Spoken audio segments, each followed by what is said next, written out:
BEd or bachelor of education సంబంధించి admissions తీసుకోవడానికి ప్రయత్నిస్తున్న ప్రతి ఆస్పిరెంట్స్కి బీఈడీకి సంబంధించిన ప్రోగ్రాంలో మెథడాలజీ సెలక్షన్స్ విషయంలో డిఫరెంట్ డౌట్స్ అయితే ఉంటాయి.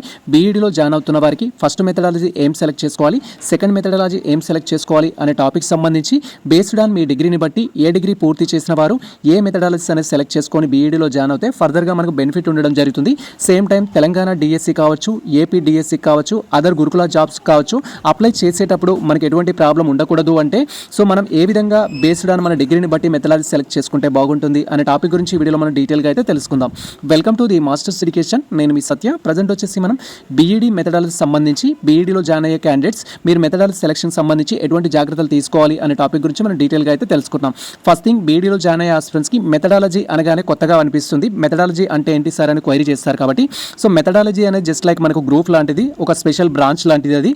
సో ఇప్పుడు మనకు డిగ్రీలో ఏ విధంగా అయితే బీఏ, బీఎస్సీ, బీకామ్ అని సపరేట్ గ్రూప్స్ ఉంటాయో బీఈడీలో కూడా బేస్డ్ ఆన్ మన డిగ్రీని బట్టి, మనం చదివిన డిగ్రీని బట్టి మళ్ళీ మనకు మెథడాలజీస్ అయితే డివైడ్ చేయడం జరుగుతుంది. మెథడాలజీస్ అనేది బీఈడీలో జాయిన్ అయ్యే ప్రతి ఆస్పిరెంట్స్ మెథడాలజీ 1, మెథడాలజీ 2 అని 2 మెథడ్స్ అయితే సెలెక్ట్ చేసుకోవాల్సి ఉంటుంది. ఫస్ట్ మెథడ్, సెకండ్ మెథడ్ అనేది బేస్డ్ ఆన్ మీ యొక్క డిగ్రీ క్వాలిఫికేషన్స్ బట్టి, పీజీ క్వాలిఫికేషన్స్ బట్టి మనం సెలెక్ట్ చేసుకోవాల్సి ఉంటుంది. డిగ్రీ అండ్ పీజీ క్వాలిఫికేషన్స్ బట్టి మనం సెలెక్ట్ చేసుకున్నట్టయితే ఫర్దర్గా జాబ్ అప్లికేషన్స్ విషయంలో కూడా మనకి ఎటువంటి ప్రాబ్లం అయితే ఉండదు. ఇక్కడ మీరు క్లియర్గా అబ్జర్వ్ చేయొచ్చు. ఫస్ట్ మనకి ఎన్ని మెథడాలజీస్ అవైలబుల్లో ఉన్నాయని మీరు క్వైరీ చేసినట్టయితే తెలంగాణ స్టేట్ స్టూడెంట్స్ అయినా, ఏపీ స్టేట్ స్టూడెంట్స్ అయినా మనకు బయాలజికల్ సైన్స్ అనేది వన్ ఆఫ్ ది మెథడాలజీగా ఉంటుంది, మ్యాథమెటిక్స్ అనేది వన్ ఆఫ్ ది మెథడాలజీగా ఉంటుంది, ఫిజికల్ సైన్స్ అనేది వన్ ఆఫ్ ది మెథడాలజీగా ఉంటుంది, సోషల్ సైన్స్ అనేది వన్ ఆఫ్ ది మెథడాలజీగా ఉంటుంది, ఇంగ్లీష్ అనేది వన్ ఆఫ్ ది మెథడాలజీగా ఉంటుంది.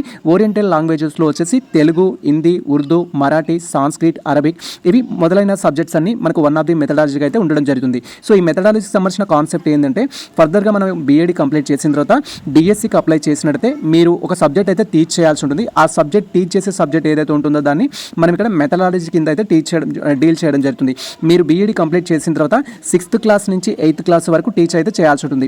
6th క్లాస్ నుంచి 8th క్లాస్ వరకు బయాలజికల్ సైన్స్ చెప్పాలి అంటే మీరు బీఈడీలో ఆ మెథడాలజీ సెలెక్ట్ చేసుకోవాలి. బట్ మీరు బేస్డ్ ఆన్ డిగ్రీని బట్టి అయితే సెలెక్ట్ చేసుకోవాల్సి ఉంటుంది.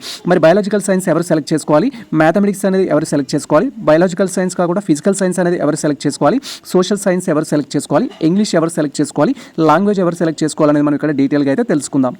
వచ్చేసి ఆల్ మెథడాలజీకి సంబంధించిన ఎలిజిబిలిటీ గురించి 1 by 1 డీటెయిల్గా అయితే తెలుసుకుందాం. ఏ డిగ్రీ పూర్తి చేసిన వారు ఏ మెథడాలజీకి అప్లై చేయొచ్చు, లేదా డిగ్రీలో ఏ సబ్జెక్ట్స్ ఉన్నవారు పర్టికులర్గా ఏ మెథడాలజీ సెలెక్ట్ చేసుకోవడానికి ఛాన్స్ ఉంటుంది, అండ్ ఆ విధంగా సెలెక్ట్ చేసుకున్నట్టయితే ఫర్దర్గా మనకి ఎటువంటి బెనిఫిట్స్ ఉంటాయి అనే టాపిక్ గురించి కూడా డీటెయిల్గా అయితే తెలుసుకుందాం. మీరు ఇక్కడ క్లియర్గా అబ్జర్వ్ చేయొచ్చు. మనకు వన్ ఆఫ్ ది మెథడాలజీ వచ్చేసి బయాలజికల్ సైన్స్ అయితే one of the methodology. Biological science one of the మెథడాలజీగా సెలెక్ట్ చేసుకొని మీరు బీఈడీలో జాయిన్ అవ్వాలి అంటే డిగ్రీలో నేను చెప్పబోయే సబ్జెక్ట్స్ మీకు ఉన్నట్లయితే మీరు బయాలజికల్ సైన్స్ అయితే సెలెక్ట్ చేసుకోవాల్సి ఉంటుంది. ఇక్కడ మీరు క్లియర్గా అబ్జర్వ్ చేయొచ్చు. బీఎస్సీ సైన్స్ స్టూడెంట్స్ ఎవరైతే ఉంటారో హోమ్ సైన్స్ కానీ లైఫ్ సైన్స్ కానీ, so home science, life science students అయ్యుండి మీరు బీఎస్సీ కంప్లీట్ చేసినట్టయితే biological science one of the మెథడాలజీగా సెలెక్ట్ చేసుకొని జాయిన్ అవ్వచ్చు. సో బీఎస్సీలో మనకు సబ్జెక్ట్ తీసుకున్నట్టయితే బీఎస్సీ బీజెడ్సీ తీసుకుంటే బాటనీ, జువాలజీ అనేది ఉంటుంది, లేదా మనకు మైక్రోబయాలజీ అనేది ఉంటుంది, బయోటెక్నాలజీ అనేది ఉంటుంది. సో ఇలాంటి సబ్జెక్ట్స్ కనుక మీకు డిగ్రీలో ఉన్నట్టయితే biological science one of the మెథడాలజీగా సెలెక్ట్ చేసుకొని మీరు బీఈడీలో జాయిన్ అవ్వాల్సి ఉంటుంది. కొంతమంది ఆ స్టూడెంట్స్ అడగడం జరిగింది, సార్ నాది బీసీఏ కంప్లీట్ అవ్వడం జరిగింది, బీసీఏలో నాకు మ్యాథమెటిక్స్ లేదు, ఫిజిక్స్ లేదు, కెమిస్ట్రీ లేదు, సోషల్ స్టడీస్ లేదు, మరి నేను ఏ మెథడ్ సెలెక్ట్ చేసుకోవాలని క్వైరీ చేయడం జరుగుతుంది. మీరు బీసీఏ నుంచి బీఎడ్కి వచ్చిన స్టూడెంట్స్ అయినట్టయితే సో డిగ్రీ బేస్డ్ కాకుండా మీకు ఇంటర్మీడియట్ సబ్జెక్ట్ని బేస్డ్ చేసుకొని అయితే మెథడాలజీ సెలెక్ట్ చేసుకోవాల్సి ఉంటుంది. ఇంటర్మీడియట్లో మీరు botany or zoology equivalent subjects కనుక మీకు ఇంటర్మీడియట్లో ఉంటే, ఫర్ ఎగ్జాంపుల్ బైపీసీ కనుక మీరు ఇంటర్మీడియట్ తీసుకొని ఉంటే ఇప్పుడు మీరు బీఈడీలో వచ్చేసి ఏంటంటే వన్ ఆఫ్ ది మెథడాలజీగా బయాలజికల్ సైన్స్ తీసుకోవడానికి అయితే ఛాన్స్ ఉంటుంది. ఆ విధంగా మీరు బయాలజికల్ సైన్స్ తీసుకొని జాయిన్ అయినట్టయితే ఫర్దర్గా మీకు డిఎస్సీలో ఎటువంటి ప్రాబ్లం అయితే ఉండదు. బయాలజికల్ సైన్స్కి ఎవరు ఎలిజిబుల్ అవుతారు అనేది ఇక్కడ నేను డీటెయిల్గా చెప్పడం జరిగింది. So botany, zoology equivalent subjects ఉండాలి, లేదా బీసీఏ స్టూడెంట్స్ అయినట్టయితే ఇంటర్మీడియట్లో దానికి సంబంధించిన ఈక్వాలెంట్ సబ్జెక్ట్స్ ఉంటే మీరు biological science one of the మెథడాలజీగా సెలెక్ట్ చేసుకొని మీరు అప్లికేషన్ చేసుకున్నట్టయితే డిఎస్సి కూడా ఫర్దర్గా బెనిఫిట్ అయితే ఉంటుంది. నెక్స్ట్ వచ్చేసి మ్యాథమెటిక్స్ వన్ ఆఫ్ ది మెథడాలజీగా సెలెక్ట్ చేసుకొని మనం బీఈడీలో జాయిన్ అవ్వాలి అంటే ఏ డిగ్రీ పూర్తి చేసిన వారు మ్యాథమెటిక్స్ అనేది వన్ ఆఫ్ ది మెథడాలజీగా సెలెక్ట్ చేసుకోవడానికి ఛాన్స్ ఉంటుంది, లేదా డిగ్రీలో ఏ సబ్జెక్ట్స్ చదివిన వారు మ్యాథమెటిక్స్ వన్ ఆఫ్ ది మెథడాలజీగా తీసుకొని బీఈడీలో జాయిన్ అవ్వడానికి ఛాన్స్ ఉంటుంది. అండ్ ఆ విధంగా జాయిన్ అవ్వడం వల్ల బెనిఫిట్ ఉంటుంది అని మీరు క్వైరీ చేసినట్టయితే ఇక్కడ మీరు క్లియర్గా అబ్జర్వ్ చేయొచ్చు. ప్రజెంట్ మీరు మ్యాథమెటిక్స్ వన్ ఆఫ్ ది మెథడాలజీగా తీసుకోవాలి అనుకున్నట్లయితే ఖచ్చితంగా మీరు బీఏ విత్ మ్యాథమెటిక్స్ కానీ, బీఎస్సీ విత్ మ్యాథమెటిక్స్ కానీ వన్ ఆఫ్ ది సబ్జెక్ట్గా మీకు సంబంధించిన BA mathematics or BSc mathematics అయితే కంప్లీట్ చేసి ఉండాలి. ఆ విధంగా బీఏలో మ్యాథమెటిక్స్ ఉన్న, బీఎస్సీలో మ్యాథమెటిక్స్ ఉన్న మీరు ప్రజెంట్ బీఈడీలో వన్ ఆఫ్ ది మెథడాలజీగా సో ఈ యొక్క మ్యాథమెటిక్స్ అనేది తీసుకొని మీరైతే జాయిన్ కావాల్సి ఉంటుంది. ఒకవేళ మీరు బీఈ బీటెక్ స్టూడెంట్స్ అయినట్లయితే బీఈ బీటెక్ స్టూడెంట్స్ అందరికీ కూడా మ్యాథమెటిక్స్ ఉండాలని లేదు. ఒకవేళ మీరు బీఈ బీటెక్ స్టూడెంట్స్ అయినట్లయితే బీఈ బీటెక్లో వన్ ఆఫ్ ది సబ్జెక్ట్గా మీకు మ్యాథమెటిక్స్ ఉన్నట్లయితే, మ్యాథమెటిక్స్ బ్యాక్గ్రౌండ్ ఉన్న స్టూడెంట్స్ అయినట్లయితే మీరు బీఈడీలో వన్ ఆఫ్ ది మెథడాలజీగా సో మ్యాథమెటిక్స్ అనేది తీసుకొని జాయిన్ అయినట్లయితే మీకు ఫర్దర్గా బెనిఫిట్ అయితే ఉంటుంది. మెయిన్ టాపిక్ వచ్చేసి ఏంటంటే ఇక్కడ బీసీఏ స్టూడెంట్స్ వచ్చేసి సో బీసీఏ స్టూడెంట్స్ ఒకవేళ మ్యాథమెటిక్స్ వన్ ఆఫ్ ది సబ్జెక్ట్గా తీసుకోవాలి అనుకుంటే వాళ్ళకు ఉండాల్సిన రూల్స్ ఏంటంటే డిగ్రీలో వీరికి మ్యాథమెటిక్స్ సబ్జెక్ట్ అయితే ఉండదు, అండ్ అదేవిధంగా ఫిజిక్స్ ఉండదు, కెమిస్ట్రీ ఉండదు, బయాలజికల్ సైన్స్ ఈక్వాలెంట్ ఉండదు. కాబట్టి మీరు బీసీఏ స్టూడెంట్స్ అయినట్లయితే మీకు సంబంధించి ఇంటర్మీడియట్ బేస్డ్ చేసుకొని ఇంటర్మీడియట్లో వన్ ఆఫ్ ది సబ్జెక్ట్గా కనుక మీకు మ్యాథమెటిక్స్ ఉంటే ఇప్పుడు ప్రజెంట్ బీఈడీలో మీరు ఏంటి అంటే త్రూ బీసీఏ ద్వారా సో మ్యాథమెటిక్స్ మెథడాలజీలో అయితే జాయిన్ అవ్వడానికి అయితే ఛాన్స్ ఉంటుంది. ఇవి మనకు మేజర్ క్వాలిఫికేషన్స్ అయితే మీరు మ్యాథమెటిక్స్లో జాయిన్ అవ్వాలి అనుకుంటే ఖచ్చితంగా బీఏలో బీఏ విత్ మ్యాథమెటిక్స్ కానీ, బీఎస్సీ విత్ మ్యాథమెటిక్స్ కానీ, బీఈ విత్ మ్యాథమెటిక్స్ కానీ, బీటెక్ విత్ మ్యాథమెటిక్స్ కానీ ఉండాలి. ఒకవేళ బీసీఏ స్టూడెంట్స్ అయితే ఇంటర్మీడియట్లో ఖచ్చితంగా వాళ్ళకు మ్యాథమెటిక్స్ ఉండాలి, అంటే ఇంటర్మీడియట్లో ఎంపీసీ స్టూడెంట్ అయి ఉండాలి. ఆ విధంగా ఉన్నట్టయితే అప్లై చేసుకోవచ్చు. నెక్స్ట్ వచ్చేసి physical science one of the మెథడాలజీగా మనం సెలెక్ట్ చేసుకోవాలి అనుకుంటే ఏ డిగ్రీ పూర్తి చేసి ఉండాలి లేదా డిగ్రీలో ఏ సబ్జెక్ట్స్ చదివి ఉండాలి అని మీరు క్వైరీ చేసినట్టయితే ఇక్కడ క్లియర్గా అయితే మీరు అబ్జర్వ్ చేయొచ్చు. సో దీనికి సంబంధించి ఎలిజిబిలిటీ కండిషన్స్ అయితే నేను డిస్ప్లే చేయడం జరిగింది. క్యాండిడేట్స్ ఎవరైతే సో బీఎస్సీ పూర్తి చేసిన వాళ్ళు కానీ, బీఈ బీటెక్ పూర్తి చేసిన వాళ్ళు కానీ, బీసీఏ పూర్తి చేసిన వాళ్ళు కానీ మీరు physical science one of the మెథడాలజీగా సెలెక్ట్ చేసుకోవాలనుకుంటే మీకు సంబంధించిన డిగ్రీస్లో ఆర్ ఇంటర్మీడియట్లో వచ్చేసి ఏంటంటే ఈ రిలవెంట్ రూల్స్ అండ్ రెగ్యులేషన్స్ అయితే ఉండాల్సి ఉంటుంది. ఫర్ ఎగ్జాంపుల్ మీరు బీఎస్సీ స్టూడెంట్స్ అయినట్టయితే బీఎస్సీలో వచ్చేసి ఏంటంటే ఫిజిక్స్ వన్ ఆఫ్ ది సబ్జెక్ట్గా కానీ లేదా కెమిస్ట్రీ వన్ ఆఫ్ ది సబ్జెక్ట్గా కానీ, బీఎస్సీలో వచ్చేసి ఫిజిక్స్ ఈక్వాలెంట్ అలైడ్ సబ్జెక్ట్స్ కానీ, కెమిస్ట్రీ ఈక్వాలెంట్ అలైడ్ సబ్జెక్ట్స్ కానీ ఉన్నట్లయితే మీరు physical science one of the మెథడాలజీగా సెలెక్ట్ చేసుకొని బీఎడ్ అయితే పూర్తి చేయడానికి ఛాన్స్ ఉంటుంది. ఒకవేళ మీరు బీఈ బీటెక్ స్టూడెంట్స్ అయినట్లయితే బీఈలో కానీ బీటెక్లో కానీ వన్ ఆఫ్ ది సబ్జెక్ట్గా ఫిజిక్స్ కానీ లేదా కెమిస్ట్రీ కానీ వన్ ఆఫ్ ది సబ్జెక్ట్గా ఉన్నట్లయితే సో మీరు ఈ యొక్క ఫిజికల్ సైన్స్ అనేది సెలెక్ట్ చేసుకొని మీకు సంబంధించిన బీఎడ్ అయితే పూర్తి చేసుకోవచ్చు. ఒకవేళ మీరు బీసీఏ స్టూడెంట్స్ అయినట్లయితే బీసీఏలో మీకు ఫిజికల్ సైన్స్ అనేది లేకపోయినప్పటికీ కూడా సో మీకు సంబంధించిన ఇంటర్మీడియట్ ఏదైతే ఉంటుందో ఇంటర్మీడియట్లో మీకు ఫిజిక్స్ కానీ కెమిస్ట్రీ కానీ వన్ ఆఫ్ ది సబ్జెక్ట్గా ఉన్నట్లయితే మీరు మీకు సంబంధించిన బీఎడ్లో వచ్చేసి ఫిజికల్ సైన్స్ అనేది వన్ ఆఫ్ ది మెథడాలజీగా అయితే సెలెక్ట్ చేసుకోవచ్చు. ఇది దీనికి సంబంధించిన ఎలిజిబిలిటీ. బట్ ఫిజికల్ సైన్స్కి వచ్చినప్పుడు డిఎస్సి విషయంలో మనకు కొంత కాంట్రవర్సీ అయితే ఉంటుంది. మీరు ఫిజికల్ సైన్స్ కోర్సెస్ బీజెడ్సీ వాళ్ళు చేయొచ్చు, అండ్ బీఈ వాళ్ళు చేయొచ్చు, బీటెక్ వాళ్ళు చేయొచ్చు, అండ్ ఎంపీసీఎస్ వాళ్ళు కూడా చేయొచ్చు. డిఫరెంట్ కోర్సెస్ వాళ్ళు ఫిజికల్ సైన్స్ చేయడానికి అయితే ఛాన్స్ ఉంటుంది. బట్ డిఎస్సిలో ఎస్ఏకి అప్లై చేయాలంటే మాత్రం ఖచ్చితంగా మీ యొక్క డిగ్రీలో వచ్చేసి ఫిజిక్స్ కెమిస్ట్రీ అనేది బోత్ సబ్జెక్ట్స్ ఉండాలి, లేదా physics equivalent subject, chemistry equivalent subject రెండు సబ్జెక్ట్స్ అయితే ఉండాల్సి ఉంటుంది. ఎనీ 2 అలైడ్ సబ్జెక్ట్స్ అయితే ఉంటుంది. అలా 2 అలైడ్ సబ్జెక్ట్స్ ఉన్న వాళ్ళు మాత్రమే డిఎస్సి ఎస్సీకి అయితే ఎలిజిబుల్ అవుతారు. దీనికి సంబంధించి మనం వీడియో ఎండింగ్లో డీటెయిల్గా అయితే తెలుసుకుందాం. నెక్స్ట్ వచ్చేసి social science or social studies one of the మెథడాలజీగా సెలెక్ట్ చేసుకొని బీఈడీ పూర్తి చేయాలనుకుంటున్న ఆస్పిరెంట్స్కి social science or social studies అనేది ఏ డిగ్రీ పూర్తి చేసిన వాళ్ళు అప్లై చేసుకోవాలి, లేదా డిగ్రీలో ఏ సబ్జెక్ట్స్ ఉన్నవారు అప్లై చేసుకోవాలి అని మీరు క్వైరీ చేసినట్టయితే ఇక్కడ మనం క్లియర్గా అయితే తెలుసుకోవచ్చు దానికి సంబంధించి. సో ఇక్కడ ఎలిజిబిలిటీకి సంబంధించిన ఇన్ఫర్మేషన్లో వచ్చేసి నేను లిస్ట్ ఆఫ్ డిగ్రీస్ అయితే ఇవ్వడం జరిగింది. సో మీరు బీఏ పూర్తి చేసిన విద్యార్థులైనా, బీకామ్ పూర్తి చేసిన విద్యార్థులైనా, బీబీఎం పూర్తి చేసిన విద్యార్థులైనా, బీబీఏ పూర్తి చేసిన విద్యార్థులైనా కూడా మీరు డైరెక్ట్గా ఫస్ట్ మెథడ్ కింద social science or social studies select చేసుకొని బీఈడీలో అయితే జాయిన్ అవ్వాల్సి ఉంటుంది. డైరెక్ట్గా మీరు వెబ్ ఆప్షన్స్ పెట్టుకునేటప్పుడు కూడా ఫస్ట్ మెథడ్ వచ్చేసి ఏంటంటే సోషల్ సైన్స్ సంబంధించి వెబ్ ఆప్షన్ అయితే పెట్టుకోవడం జరుగుతుంది. BA, B Com, BBA, BBM students అయినట్లయితే డైరెక్ట్గా మీరు సోషల్ సైన్స్ అయితే సెలెక్ట్ చేసుకోవచ్చు. లేదు నేను బీసీఏ కంప్లీట్ చేయడం జరిగింది, నాకు ఇప్పుడు సోషల్ స్టడీస్ చేయాలి అని ఉంది, నేను ఎలిజిబుల్ అని మీరు క్వైరీ చేసినట్టయితే బీసీఏ పూర్తి చేసిన స్టూడెంట్స్ ఎవరైతే ఉంటారో మీరు కనుక బీసీఏ చేసినట్లయితే బీసీఏలో మీకు సోషల్ సైన్స్ సంబంధించిన ఈక్వాలెంట్ సబ్జెక్ట్స్ లేనప్పటికీ కూడా ఇంటర్మీడియట్లో ఒకవేళ వాటి ఈక్వాలెంట్ సబ్జెక్ట్స్ కనుక మీరు చదివి ఉంటే మీరు ఎలిజిబుల్ అవుతారు. ఇంటర్మీడియట్లో వచ్చేసి సిఈసి స్టూడెంట్స్ అయినా, ఎంఈసి స్టూడెంట్స్ అయినా, హెచ్ఈసి స్టూడెంట్స్ అయినా కూడా మీకు వీటికి సంబంధించిన ఆప్షన్స్ అయితే ఉంటాయి. History, economics, political science, civics, commerce ఇలాంటి ఈక్వల్ సబ్జెక్ట్స్ చదివినట్లయితే మీరు డైరెక్ట్గా ఇప్పుడు బీసీఏ నుంచి సో మీరు సోషల్ సైన్స్లో జాయిన్ అవ్వడానికి అయితే ఛాన్స్ ఉంటుంది. నెక్స్ట్ వచ్చేసి ఇంగ్లీష్ వన్ ఆఫ్ ది మెథడాలజీగా సెలెక్ట్ చేసుకొని మనం బీఈడీలో జాయిన్ అవ్వాలి అంటే ఏ డిగ్రీ పూర్తి చేసి ఉండాలి, లేదా డిగ్రీలో ఏ సబ్జెక్ట్స్ ఉన్నవారు ఈ యొక్క ఇంగ్లీష్ వన్ ఆఫ్ ది మెథడాలజీగా వెబ్ ఆప్షన్స్లో పెట్టుకోవడానికి ఛాన్స్ ఉంటుంది. సేమ్ టైం ఫస్ట్ మెథడాలజీగా సెలెక్ట్ చేసుకోవడానికి ఛాన్స్ ఉంటుందని మీరు క్వైరీ చేసినట్లయితే ఇక్కడ మనం డీటెయిల్గా అయితే తెలుసుకోవచ్చు. దీనికి సంబంధించి 2 ఎలిజిబిలిటీస్ మాత్రమే ఉంటాయి. మీరు బీఈడీ ఫస్ట్ మెథడ్ కింద ఇంగ్లీష్ తీసుకోవాలనుకున్నా, లేదా బీఈడీ వన్ ఆఫ్ ది మెథడాలజీగా సెలెక్ట్ చేసుకొని మీరు ఎంట్రన్స్ ఎగ్జామ్ రాయాలి అనుకున్నా కూడా ఈ క్వాలిఫికేషన్స్ అయితే మీకు ఉండాల్సి ఉంటుంది. ఫస్ట్ వచ్చేసి బీఏ విత్ స్పెషల్ ఇంగ్లీష్ చేసి ఉండాలి, లేదా బీఏ లిటరేచర్ ఇంగ్లీష్ చేసి ఉండాలి. అలా కోర్సెస్ చేసిన వారు ఎవరైతే ఉంటారో వారు డైరెక్ట్గా మీరు బీఈడీలో ఫస్ట్ మెథడ్ కింద ఇంగ్లీష్ తీసుకోవడానికి అయితే ఛాన్స్ ఉంటుంది. లేదా ఎంఏ ఇంగ్లీష్ మీరు పూర్తి చేసినట్టయితే కౌన్సిలింగ్లో మీరు ఎంఏ ఇంగ్లీష్ సంబంధించిన సర్టిఫికేట్ చూపించినట్టయితే వాళ్ళు వెరిఫికేషన్ చేసి మీరు ఇంగ్లీష్ వన్ ఆఫ్ ది మెథడ్గా సెలెక్ట్ చేసుకోవడానికి అయితే మనకు ఛాన్స్ ఇవ్వడం జరుగుతుంది. ఇలా బ్యాచులర్ ఆఫ్ ఇంగ్లీష్ చేసిన వారు కానీ మాస్టర్ ఆఫ్ ఇంగ్లీష్ చేసిన వారు కానీ వన్ ఆఫ్ ది మెథడాలజీగా మనము ఇంగ్లీష్ సెలెక్ట్ చేసుకోవడానికి అయితే ఛాన్స్ ఉంటుంది. సార్ నేను ఇప్పుడు మరి ఇంగ్లీష్ సెలెక్ట్ చేసుకోవాలని నాకు అవకాశం ఉండదా అని సో మెనీ ఆస్పిరెంట్స్ క్వైరీ చేస్తారు. బీఈడీలో మనం 2 మెథడ్స్ సెలెక్ట్ చేసుకోవడానికి అయితే ఛాన్స్ ఉంటుంది. మెథడ్ 1 మెథడ్ 2 అనేది ఇప్పటి వరకు మనం చెప్పుకున్నవన్నీ మెథడ్ 1కి సంబంధించినవి. ఫస్ట్ బయాలజికల్ సైన్స్ చెప్పుకున్నాము మెథడ్ 1, తర్వాత మనం ఫిజికల్ సైన్స్ చెప్పుకున్నాము మెథడ్ 1, మ్యాథమెటిక్స్ చెప్పుకున్నాం మెథడ్ 1, తర్వాత సోషల్ సైన్స్ చెప్పుకున్నాం మెథడ్ 1. మెథడ్ 1 ఏదైతే ఉంటుందో బేస్డ్ ఆన్ డిగ్రీని బట్టి సెలెక్ట్ చేసుకుంటాము. ఇవి వచ్చేసి మనకు లాంగ్వేజెస్ అనేవి మనకు సంబంధించి పార్ట్ 1లో ఉన్న లాంగ్వేజెస్ని బట్టి సెలెక్ట్ చేసుకోవడానికి కూడా ఛాన్స్ ఉంటుంది.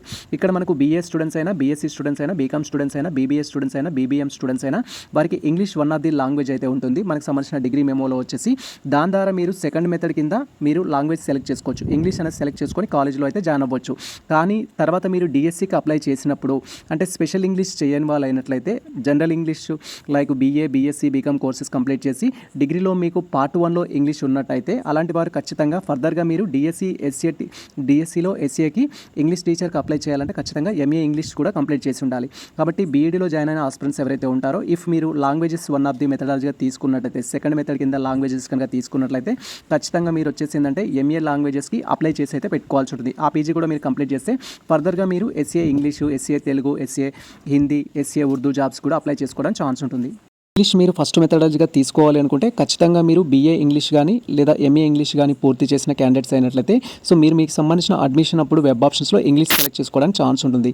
సెకండ్ మెథడ్ కింద అయితే మీరు కాలేజ్లో జాయిన్ అయిన తర్వాత కాలేజ్ అథారిటీస్కి ఇన్ఫర్మేషన్ ఇస్తే వాళ్ళు మీకు సెకండ్ మెథడ్ ఇంగ్లీష్ అయితే ఇవ్వడం జరుగుతుంది. నెక్స్ట్ వచ్చేసి ఓరియంటల్ లాంగ్వేజెస్ సంబంధించి లేదా అదర్ లాంగ్వేజెస్ సంబంధించిన టాపిక్ గురించి డీటెయిల్గా అయితే తెలుసుకుందాం. మీరు బీఈడీలో వన్ ఆఫ్ ది మెథడాలజీస్ కింద ఇప్పుడు చెప్పుకోబోయే లాంగ్వేజెస్ తీసుకోవాలనుకుంటే ఖచ్చితంగా మీకు బీఏ విత్ స్పెషలైజ్డ్ లాంగ్వేజెస్ అనేది పూర్తి చేసి ఉండాలి. లేదా ఎంఏ లాంగ్వేజెస్ అనేది మీరు పూర్తి చేసినట్టయితే ఫస్ట్ మెథడ్ తీసుకొని లేదా వెబ్ ఆప్షన్స్లో ఈ లాంగ్వేజెస్ సెలెక్ట్ చేసుకోవడానికి అయితే ఛాన్స్ ఉంటుంది. బీఏ లిటరేచర్ ఇన్ తెలుగు కావచ్చు, బీఏ లిటరేచర్ హిందీ కావచ్చు, మరాఠీ కావచ్చు, ఉర్దూ కావచ్చు, అరబిక్ కావచ్చు, సాంస్క్రిట్ కావచ్చు. అలా స్పెషలైజ్డ్ బీఏ కనుక మీరు పూర్తి చేసినట్టయితే మీరు వెబ్ ఆప్షన్స్ పెట్టుకోవడానికి ఈ లాంగ్వేజెస్ అయితే డిస్ప్లే అవుతాయి. లేదా మీరు ఎంఏలో స్పెషలైజ్డ్ లాంగ్వేజ్ పూర్తి చేసినట్టయితే ఈ లాంగ్వేజెస్ అనేది వెబ్ ఆప్షన్స్ పెట్టుకోవడానికి అయితే ఛాన్స్ ఉంటుంది. ఎంఏ తెలుగు పూర్తి చేస్తే సర్టిఫికేట్ వెరిఫికేషన్ అప్పుడు కనుక ఎంఏ ఇంగ్లీష్ సబ్మిట్ చేస్తే మీరు MA English one of the మెథడాలజీగా తీసుకొని బీఈడీలో జాయిన్ అవ్వడానికి అయితే ఛాన్స్ ఉంటుంది. సో అలా కాకుండా ఫస్ట్ మెథడ్కి ప్రియారిటీ లేదు సార్ బట్ నేను లాంగ్వేజ్ తీసుకోవాలని మీరు క్వైరీ చేసినట్టయితే సేమ్ ఇంగ్లీష్కి చెప్పడం జరిగింది. మీరు ఫస్ట్ సోషల్ సైన్స్ ద్వారా కానీ ఫిజికల్ సైన్స్ ద్వారా కానీ బయాలజికల్ సైన్స్ ద్వారా కానీ మ్యాథమెటిక్స్ ద్వారా కానీ కాలేజ్లో అయితే జాయిన్ అవ్వాల్సి ఉంటుంది. జాయిన్ అయిన తర్వాత సెకండ్ మెథడ్ ఏదైతే ఉంటుందో లాంగ్వేజెస్లో ఈ తెలుగు, హిందీ, ఉర్దూ, మరాఠీ, అరబిక్ ఏదైతే ఉందో అది లేదా ఇంగ్లీష్ అనేది మీరు సెలెక్ట్ చేసుకొని సెకండ్ మెథడ్ కింద అయితే జాయిన్ అవ్వాల్సి ఉంటుంది. ఈ లాంగ్వేజెస్లో ఏదైనా ఒక లాంగ్వేజ్ తీసుకొని మీరు బీఈడీ అనేది కంప్లీట్ చేసినట్టయితే ఫర్దర్గా మీరు డిఎస్సికి అప్లై చేయాలి అంటే ఖచ్చితంగా బీఏ లిటరేచర్ అనేది చేసి ఉండాలి లేదా ఎంఏ ఆ రిలేటెడ్ లాంగ్వేజ్లో అయితే చేసి ఉండాలి. ఫర్ ఎగ్జాంపుల్ తెలుగు తీసుకుంటే ఎంఏ తెలుగు అనేది చేసి ఉండాలి. నెక్స్ట్ వచ్చేసి డిఎస్సి ఎస్ఏ జాబ్కి సంబంధించిన ఎలిజిబిలిటీ గురించి ఇక్కడ మనం డీటెయిల్గా అయితే తెలుసుకుందాం. ఇప్పటి వరకు చెప్పుకున్న మెథడాలజీస్ ఏవైతే ఉంటాయో అవి మనకు 6th క్లాస్ నుంచి 8th క్లాస్ వరకు టీచ్ చేయడానికి కావాల్సిన సబ్జెక్ట్స్ అనమాట. సో మీరు 6th క్లాస్ నుంచి 8th క్లాస్ వరకు బయాలజికల్ సైన్స్ టీచ్ చేయాలంటే ఉండాల్సిన ఎలిజిబిలిటీ ఏంటి, మ్యాథమెటిక్స్కి ఎలిజిబిలిటీ ఏంటి, ఫిజికల్ సైన్స్కి ఎలిజిబిలిటీ ఏంటి, సోషల్ స్టడీస్కి ఎలిజిబిలిటీ ఏంటి, ఇంగ్లీష్కి ఎలిజిబిలిటీ ఏంటి, ఓరియంటల్ లాంగ్వేజెస్కి ఎలిజిబిలిటీ ఏంటి అని మీరు క్వైరీ చేసినట్లయితే ఫస్ట్ వచ్చేసి మనం ఆల్రెడీ మెథడాలజీ సంబంధించిన కాన్సెప్ట్ గురించి నేర్చుకున్నాము. బయాలజికల్ సైన్స్కి ఎవరు ఎలిజిబుల్ అవుతారంటే బీఎస్సీలో botany, zoology or allied subjects ఉన్నవారు బీఈడీలో జాయిన్ అవుతారు వన్ ఆఫ్ ది మెథడాలజీ తీసుకొని. ఆ విధంగా బయాలజికల్ సైన్స్లో జాయిన్ అయిన వారు ఎవరైతే ఉంటారో మీరు టెట్ అయితే రాయాల్సి ఉంటుంది. టెట్ పేపర్ అనేది టెట్ పేపర్ 2 రాసి క్వాలిఫైడ్ అవ్వాల్సి ఉంటుంది. TET paper 2 mathematics and science అయితే ఉంటుంది. అది రాసి క్వాలిఫైడ్ అవ్వాలి. అండ్ సేమ్ టైం మీకు డిగ్రీలో బాటనీ, జువాలజీ ఈక్వలెంట్ సబ్జెక్ట్స్ ఉండాలి. సేమ్ టైం మళ్ళీ బీఈడీలో బయాలజికల్ సైన్స్ అనేది కంప్లీట్ చేసి ఉండాలి. ఆ 3 క్వాలిఫికేషన్స్ ఉన్న క్యాండిడేట్స్ ఎవరైతే ఉంటారో బయాలజికల్ సైన్స్ టీచర్కి అయితే ఎలిజిబుల్ అవుతారు. డిఎస్సి జాబ్స్ వచ్చినప్పుడు మనం అప్లై చేసుకోవాల్సి ఉంటుంది. అండ్ ఇక్కడ బీఈడీకి సంబంధించి 4 years ఇంటిగ్రేటెడ్ బీఎస్సీ బీఎడ్ చేసిన వాళ్ళు కానీ బీఎడ్ చేసిన వాళ్ళు కానీ కూడా ఎలిజిబుల్ అవుతారు దీనికి సంబంధించి. తర్వాత మ్యాథమెటిక్స్ సంబంధించిన టాపిక్ గురించి మీరు క్వైరీ చేసినట్లయితే బీఎస్సీ మ్యాథమెటిక్స్ అనేది సబ్జెక్ట్గా కంప్లీట్ చేసి ఉండాలి. తర్వాత బీఈడీలో వన్ ఆఫ్ ది మెథడాలజీగా మ్యాథమెటిక్స్ ఉండాలి. సేమ్ టైం వచ్చేసి ఏంటంటే ఇక్కడ వారికి సో టెట్ పేపర్ 2 అనేది క్వాలిఫై ఉన్న క్యాండిడేట్స్ వచ్చేసి దీనికి సంబంధించిన అప్లికేషన్ చేసుకోవడానికి ఛాన్స్ ఉంటుంది. ఫిజికల్ సైన్స్కి వచ్చినట్టయితే ఫిజికల్ సైన్స్కి ఎలిజిబిలిటీ గురించి లాస్ట్ మాట్లాడుకుందామని చెప్పడం జరిగింది. ఇక్కడ మీరు క్లియర్గా అబ్జర్వ్ చేయొచ్చు. ఫిజికల్ సైన్స్ టీచర్ అవ్వాలి అంటే డిగ్రీలో మీకు ఫిజిక్స్, కెమిస్ట్రీ అనేవి బోత్ సబ్జెక్ట్స్ ఉంటేనే మీరు ఫిజికల్ సైన్స్ టీచర్ అవ్వడానికి అయితే ఛాన్స్ ఉంటుంది. కాబట్టి physical science one of the మెథడాలజీగా సెలెక్ట్ చేసుకునే క్యాండిడేట్స్ ఎవరైతే ఉంటారో ఖచ్చితంగా మీ డిగ్రీలో కెమిస్ట్రీ, ఫిజిక్స్ ఈక్వాలెంట్ సబ్జెక్ట్స్ అనేది 2 అలైడ్ సబ్జెక్ట్స్ ఉన్నాయా లేదా అనేది చూసుకొని అప్లై అయితే చేసుకోండి. ఫర్ ఎగ్జాంపుల్ ఎంపీసీఎస్ అయితే ఉంటుంది, మ్యాథ్స్, ఫిజిక్స్, కంప్యూటర్ సైన్స్ అనేది. మీకు అక్కడ ఫిజిక్స్ ఉంటుంది కానీ కెమిస్ట్రీ అయితే ఉండదు. అలా ఫిజిక్స్, కెమిస్ట్రీ 2 ఈక్వాలెంట్ సబ్జెక్ట్స్ ఉన్నప్పుడు అయితేనే మీరు అప్లై చేసుకోవడానికి అయితే ప్రయత్నించండి. అదర్వైజ్ మీరు డిఎస్సిలో ఎస్ఏ ఫిజికల్ సైన్సే మీకు ఇంపార్టెంట్ అనుకుంటే సో మీరు ఆ పోస్ట్కి అయితే ఎలిజిబుల్ అవ్వరు. అది మీరు గుర్తుంచుకోండి. అది మీరు క్లియర్గా తెలుసుకున్న తర్వాత ఆన్లైన్ అప్లికేషన్లో ఫిజికల్ సైన్స్కి ప్రియారిటీ ఇవ్వడానికి అయితే ప్రయత్నించండి.